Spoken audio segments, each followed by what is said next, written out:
Bienvenue à tous pour cette petite recette infernale, alias aujourd'hui des beignets de pommes avec quelques poires dans le lot, comme vous pouvez voir ici présent sur ce plateau.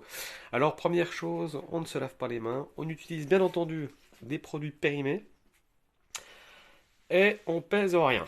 Voilà, c'est comme ça que ça se passe et c'est comme ça que c'est meilleur. Alors comme là vous voyez, donc on a des pommes, hein.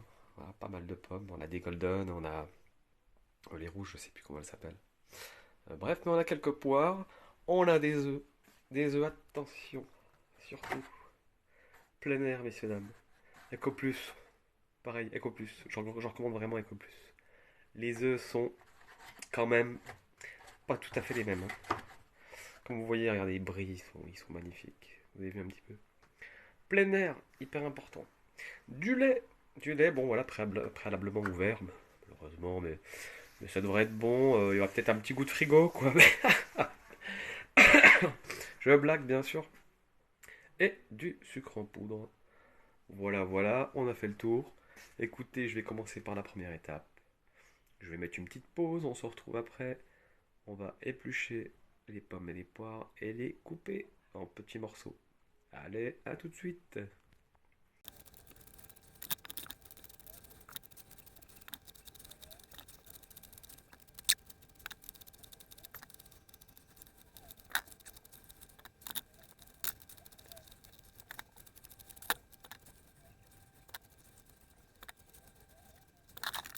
Alors, voilà, voilà, donc les pommes et les poires sont donc épluchées.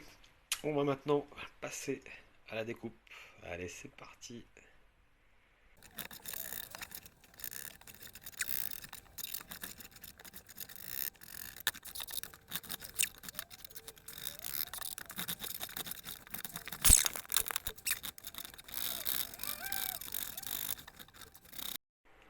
Alors, la découpe est maintenant terminée. Alors, petit secret du chef, laissez les pépins. Voilà, laissez les pépins, ça apportera un petit côté croquant au beignet. Voilà, d'ailleurs, moi j'en ai laissé pas mal, hein. On le voit là. Voilà, il y en a partout. Et on n'oublie pas, on goûte. Hum, Ça a le goût de pomme. C'est incroyable. Ça a un goût de pomme. C'est super bon. Bon, je recoupe. euh, Parce que maintenant, on va attaquer le vif du sujet. C'est-à-dire la pâte. On va faire la pâte. Donc je coupe. Je fais un petit coup de tchac-tchac. Et regardez, c'est magique. Oh, comme c'est magique, c'est formidable. Oh, vive la technologie, j'adore, j'adore. Alors je sais pas si vous avez compris, mais il manquait quand même des ingrédients, hein. Donc il manquait bien évidemment la farine. Putain, la farine, con. J'allais faire des crêpes sans farine, con. Ensuite, du sucre vanillé, de la levure chimique, bien bien chimique, hein. On y va, on n'hésite pas. Des pépins, de pommes et de la levure bien chimique. Et du sel. Voilà, du sel. Alors, vous allez vous dire, une recette sucrée, on met du sel. Ben oui, c'est tout ce qui fait la différence. Tu sais, quand tu goûtes un petit beignet sans sel et un beignet avec du sel, t'as ce petit grain de sel qui fait que c'est tout de suite meilleur, quoi. Donc, là, j'ai mis 500 grammes de farine, parce que j'ai pris une recette, en fait, à la base, c'est pour 4 personnes, il y a 250 grammes de farine. Donc là, j'ai mis 500 grammes de farine à l'œil, bien sûr, parce que j'ai pas de balance. J'y insère 2 sachets de sucre vanillé. Hop, de la bio en plus, hein. Oh, putain, on fait pas semblant chez nous. On fait pas semblant, hein. De la levure bien chimique d'Alsace. Voilà.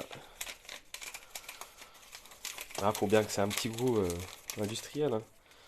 Sinon les gens ils aiment pas. Je prends une petite cuillère et je mélange tranquillement. Voilà. On se fait plaisir. Comme dirait Maïté, une bonne crêpe, une bonne beignet. Une bonne beignet, un bon crêpe. Bon, il faut apprendre à parler la France avant de faire une vidéo parce que dis donc ça n'ira pas, hein. Donc voilà, mélange le tout, impeccable. Et la méthode de grand-mère, on fait un petit puits. Voilà. Hop, dans ce puits, on va y mettre 4 œufs. Attention, ça va décoiffer. Ah, et tout d'une main, hein. Je veux dire, elle a la grande classe, hein. Un œuf,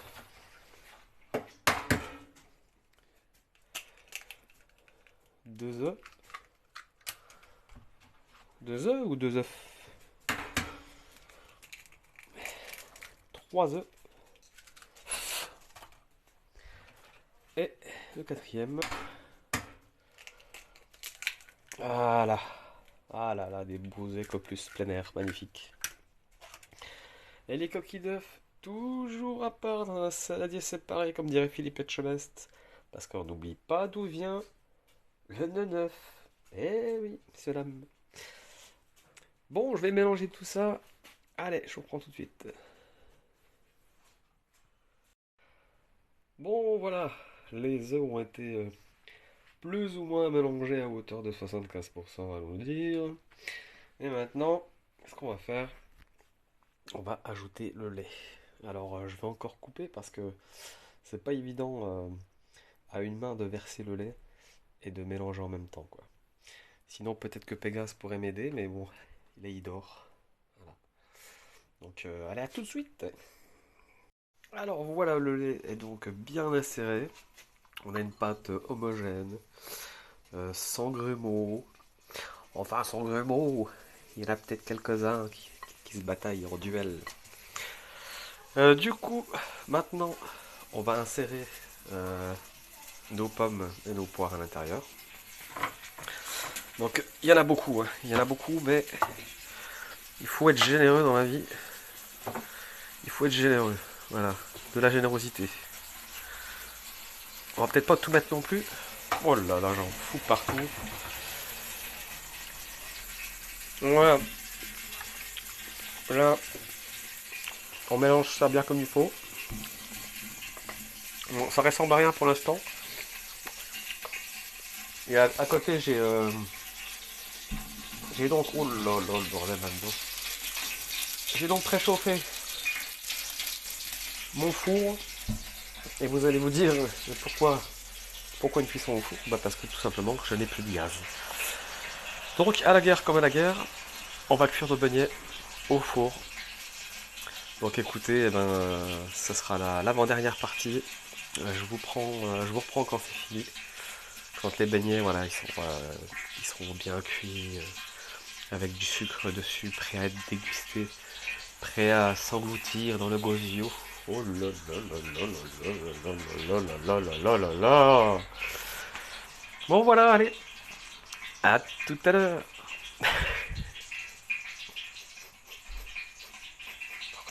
Voilà, après 14h30 de cuisson exactement, les beignets sont cuits, prêts à déguster.